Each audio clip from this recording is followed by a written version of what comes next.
Et donc la discussion d'aujourd'hui, ça va être à propos de relâcher ma souffrance.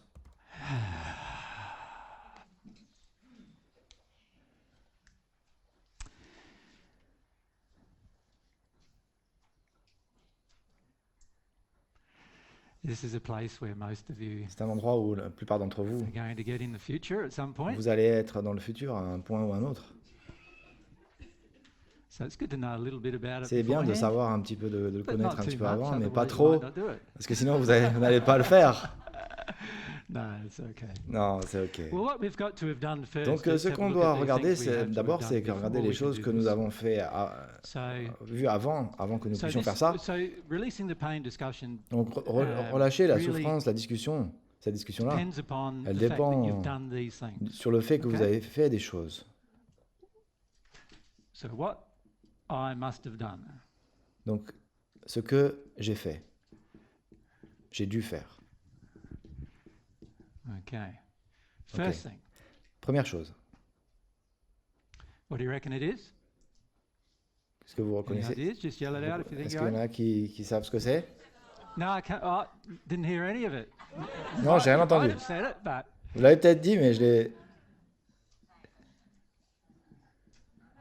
La foi. Vous devez développer la foi. Sans la foi, c'est impossible pour vous de contempler et de gérer votre souffrance. Sans la foi, vous ne pouvez pas aller traverser ce procédé. Par le temps que vous allez arriver à ce procédé-là, ou vous pensez que vous êtes arrivé à ce procédé-là, vous en avez toujours peur, vous n'avez toujours pas fait ce qui est au-dessus de ça. C'est que quand vous faites ce qui est... vous avez réglé ce qui est au-dessus de ça, vous n'avez plus peur. C'est assez simple. La foi, c'est ce qui vous attire vers de déconstruire la façade. C'est comme ça que vous apprenez la foi. Si vous ne pouvez toujours pas supporter cela, vous n'avez donc pas la foi, vous ne pouvez pas avoir la foi. Et la foi, c'est ce qui va supporter cela. Et vous devez, ça va vous supporter et vous aider, vous devez le développer. C'est une qualité essentielle. Vous devez développer la foi. Si vous ne développez pas la foi, pas de chance pour vous de progresser, vraiment. OK. Deuxième chose que vous devez faire, c'est d'accepter votre façade.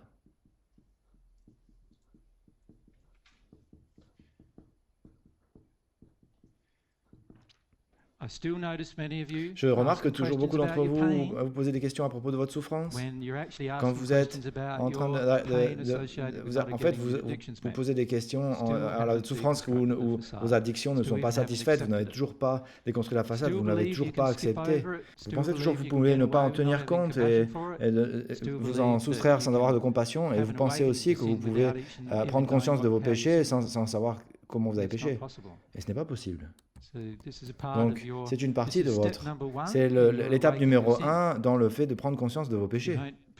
Si vous ne commencez pas l'étape 1, vous n'arrivez pas à l'étape 2 quand vous êtes conscient de vos péchés. Donc, vous devez faire cela d'abord avant de relâcher la souffrance. 3. Vous devez déconstruire votre façade.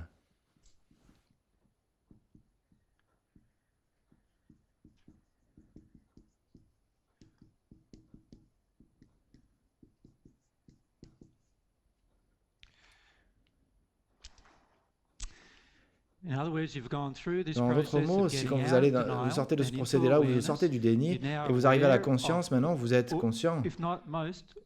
Vous savez que, et pas en totalité, mais en tout cas, que vous êtes de vos addictions physiques, émotionnelles et spirituelles, vous en êtes au courant. Vous les avez déconstruites.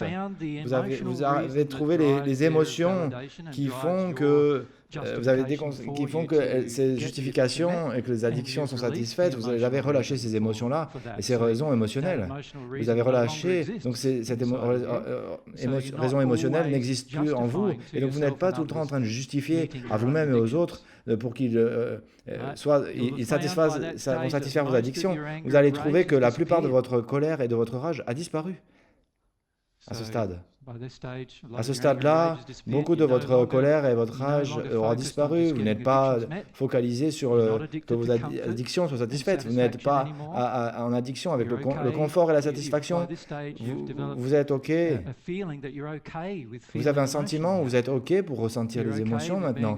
Vous êtes OK d'être complètement submergé par n'importe quelle émotion. Vous devez être dans ce stade-là, que vous êtes OK à être complètement submergé par l'émotion. Et tout cela est développé quand vous déconstruisez votre façade. Déconstruisez toutes les techniques que vous utilisez pour maintenir votre façade. À cet état-là, dans cet état, vous avez une conscience du péché. Vous avez à cet état développé l'humilité. Vous commencez à expérimenter vos émotions. Dans cette étape, vous êtes focalisé sur la vérité. Il y a 4 outils clés. Vous êtes très au courant de la nécessité de développer. Vous avez une aspiration à les développer. Vous commencez à les aimer en cette étape-là. Vous allez commencer à aimer ces outils-là. Je sais que beaucoup d'entre vous, vous n'êtes pas là encore. Pourquoi? Parce que dès que je vous parle de la vérité, c'est que, non, vous me repoussez. Ça m'indique que vous n'êtes pas encore là, parce qu'une personne qui est là, qui commence à construire cette façade, elle aime la vérité, elle aime commencer à chercher des choses qui sont en rapport avec leur souffrance. Elle aime cela. C'est une partie de la découverte de la vérité à propos d'eux-mêmes, et ils aiment cela. Même ils sont à cette étape-là, vous allez avoir beaucoup de compassion pour vous-même, parce que vous allez commencer à vous aimer, et vous aimez assez pour commencer à expérimenter vos émotions, parce que c'est une partie de vous aimer vous-même aussi. Vous commencez à vouloir expérimenter vos émotions, c'est une partie de vous aimer vous-même. Et donc, ça doit être fait. Et maintenant, commencez à vous rappeler le point de faire tout cela, c'est que vous devez arriver à cela, du coup. Et donc, de relâcher cela. La 4e chose que vous devez faire aussi, c'est de relâcher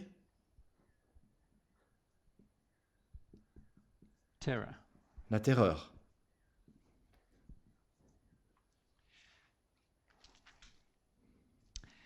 Vous devez relâcher la terreur.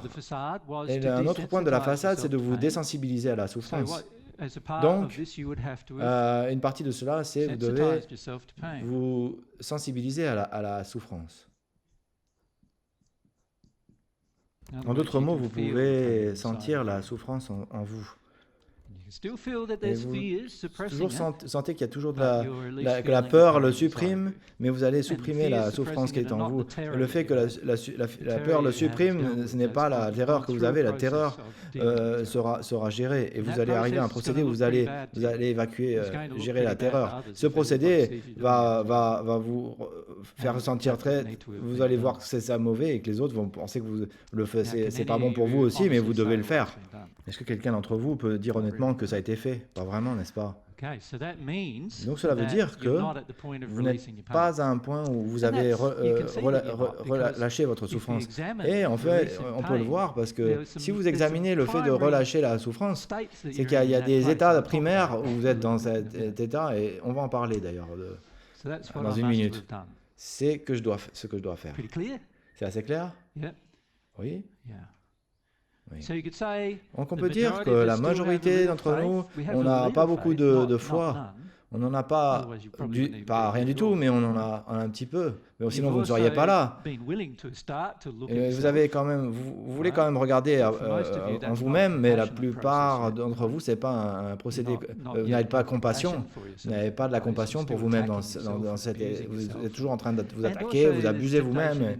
Et une tentation d'abuser d'autres gens quand les autres vous exposent des choses sur vous. Et ça veut dire qu'il y a beaucoup. Ça se passe pour la plupart d'entre vous. Ça veut dire que la plupart d'entre vous êtes là. Et il y a aussi le fait de déconstruire votre façade, c'est qu'il y a un procédé magnifique que Dieu a créé pour la prise de conscience que vous êtes en train de pécher.